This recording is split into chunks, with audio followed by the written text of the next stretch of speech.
The Routt ESC or Escape is the latest boost-based big volume drop bar 29er from Moots. And oh boy, it sure is a looker. Built around a titanium fork, this bike was designed to tackle everything from dirt roads, 2-track and single track, both loaded and unloaded. But at over $10,000, is this bike worth it? We will unpack that and much more in this review. Let's do it.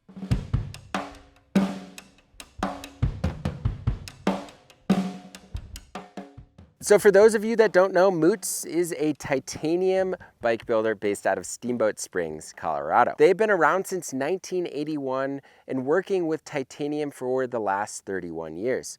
But you might be asking, why is titanium so great? Well, titanium ride characteristics is one thing. It lends itself to a very comfortable yet snappy ride, but it's also lighter than steel, but just as strong. And it will last much longer than any carbon bike in the world. It's a top dollar frame material that should be your forever bike. That is, if you are okay with forever geometry. The Routt ESC in a way replaces the Baxter. The Baxter was launched in 2016, and it was their first drop bar 29er mountain bike. But there were certainly some limitations with the bike, especially regarding some clearance and drivetrain challenges. But it was a bike that you would expect to see from any adventure-based brand, a big volume 29er drop bar bike. So instead of redesigning the Baxter, they dropped the model altogether and added the ESC underneath the Routt Gravel collection, where they took a lot of geo inspiration from the Routt lineup while also taking what they learned from the Baxter. The bike is built around 2.4-inch clearance in the rear and a 2.8-inch clearance up front. And outside of that, it shares a lot of similarities to the Routt 45.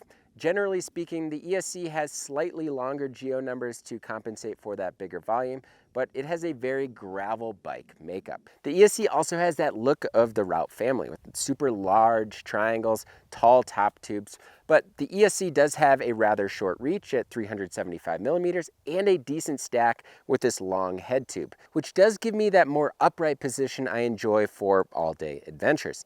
However, I did have to mount my saddle all the way back, so a laid-back post would actually be perfect on this bike. The medium comes with a 70-degree head tube angle, 74-degree seat tube angle, a pretty standard 72 millimeter bottom bracket drop for this style of bike, and 445 millimeter chainstays, which for what it's worth, this is the exact same chainstay length as the Cutthroat, but obviously the big difference between the two bikes is the front end. So why a titanium fork?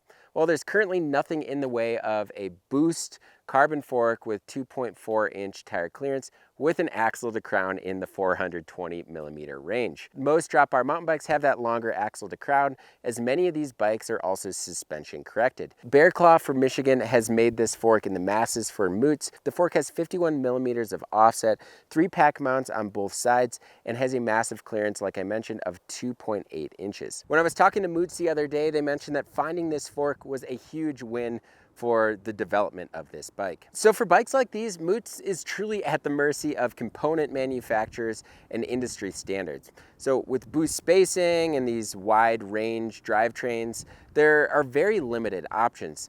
And that is one reason why Moots made this a one-by specific bike. The 73 millimeter bottom bracket helps stretch out to accommodate that 2.4-inch clearance. Even with that clearance, however, there is not much room for peanut butter mud buildup in the rear end here. Overall, I'm 5'9.5", and I've got basically equal torso to inseam, and I was pretty pleased with the way this bike rides. I've got a 32-inch inseam. This top tube is a little tall, but the reach actually felt pretty darn good. So I just want to take a quick moment and let everybody know that this video is supported in part by Terraval tires. Like many cycling brands, there's a passionate group of cyclists behind Terraval. Their tires are designed and inspired by routes and terrain they've ridden. That's why you may have noticed the names of Terraval tires after regions, distinct terrain, or even specific trails. So to learn more about Terraval's line of tires and their construction, you can click on this card right here, and it's also linked in the description below. All right, so the retro build was unique, and if polished aluminum bits are your thing, well, this bike is just for you. It definitely grew on me. The bike came with White Industries bottom bracket, crank, and headset, Paul clamper brakes, which have some pretty good stopping power even with 160 millimeter rotors front and rear, XT rear derailleur and XTR cassette, and a 38 tooth White Industries chainring, which happens to be the max size. I thought overall gearing was pretty good with this bike, especially with the waterfalls loop I did last week. And I love the simplicity of this bar end shifter from Microshift. It kind of gave me a new perspective on shifting. One thing I was not a huge fan of at first, but definitely got used to, was the Daja CycleWorks far bar. The bike comes with 48 millimeter bars, which has some pretty drastic and deep flare, which is usually not my cup of tea, but I definitely got used to it. But paired with these TRP levers and hoods, it set me up for long days really nicely, but it also put me in a great position for downhill and single track. The wheel set, which I talk about later, is Velocity Cliffhanger hoops paired with White Industry hubs. And finally, Maxxis Icon 2.35 tires. Last, the stem and post are supplied by Moots, and this cinch post is really easy to adjust the fore and aft without actually having to screw up the tilt, which is something that always frustrates me. So good on you, Moots. I love this post. My initial impressions of this bike were not all that positive, to be honest. The bike felt really flexy and slow. While it certainly felt really comfortable and I felt the benefits of titanium over rough terrain, it just felt rather sluggish when pushing down on the pedals. Because of this, I wanted to see if I could somehow spunk up the bike. So I ended up throwing some 24-hole Industry 9 carbon wheels that were on my Timberjack on the ESC, and it was just what the doctor ordered. The bike was a bit more snappy while still maintaining that supple yet lively characteristic that titanium is known for. I'd imagine that's kind of how the Force Access build feels like. So like any drop bar, big volume bike, the first thing I do is take it to my local single track. And I did notice a few things on my first ride. While it remained rather planted, it didn't tackle single track like, say, the ULTD, Cutthroat, or Stargazer does. The toe of my shoe would frequent the front tire, so naturally, kind of out of frustration, I would need to ride the bike instead of the trail, so to speak. And that typically takes away from the experience as a whole.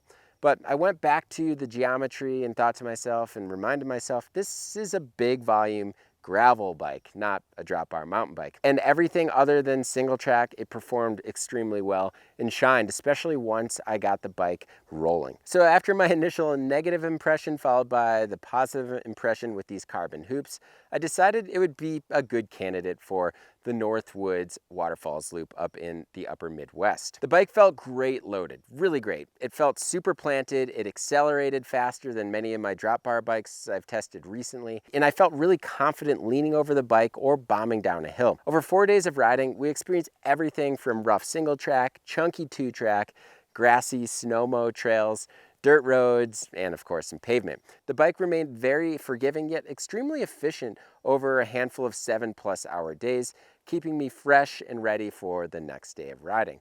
The bike also is built around making sure you have all the bits and bobs for adventure. Rear mounts for a rack, 2 bottle mounts inside the lower part of the frame, which happens to give you the opportunity to run 2 water bottles and a half frame bag without any interference. It has a large frame space for custom frame bags, as you see here from J-Packs. It's got 3-pack mounts in the underneath side of the down tube, 3-pack mounts on the fork, external cable routing, and a wide enough bar to fit a decent size handlebar bag. These all might be small details, but they're all very much appreciated. So when I completed the trip and started to take the bags off the ESC, I started to actually miss it already, mainly because of how well it rides well loaded. The monster gravel bike lends itself to a stable, quick, big volume machine. No, it won't surprise you on single track, but it's purpose built for dirt roads, and that big volume makes it much more capable and comfortable on the rough stuff. I was not super thrilled with the heavy aluminum group set for a $10,000 bike, but it does celebrate some great boutique brands, and in the world of bike packing and cycling, that's something pretty special. So is the ESC worth the money at $10,500, or simply a Moots in general? That's the question you need to ask yourself. So I was actually curious about the price points on all of these Moots bikes, so I ended up reaching out to the director of marketing, John, and he had this to say to me. We refuse to compromise. That no compromise stance starts with where we source our materials. Almost 100% of our tubing is made in the United States. This means it is held to a tighter tolerance than anything coming from overseas that is about half the cost as the US material. We double pass weld each bike, the right way to build a high-end, no compromise bike out of titanium. And it takes double the amount of time. In the end, sticking to these no compromise rules of sourcing the best materials possible, applying the best process possible, yields the best bike we can possibly make. Yes, they are expensive, and we understand that each day we come to work. So what are your thoughts on the Moots Routt ESC and Moots titanium in general? I'd love to hear your thoughts. Leave a comment in the comment section below. And if you haven't already done so, please hit that subscribe button and notification bell. And if you want to help support us a little bit more, if you like what you see on BIKEPACKING.com, if you like what you see on this YouTube channel, consider joining the Bikepacking Collective. I've provided a link below with more details. As always, thank you all so much for watching. And until next time, pedal further.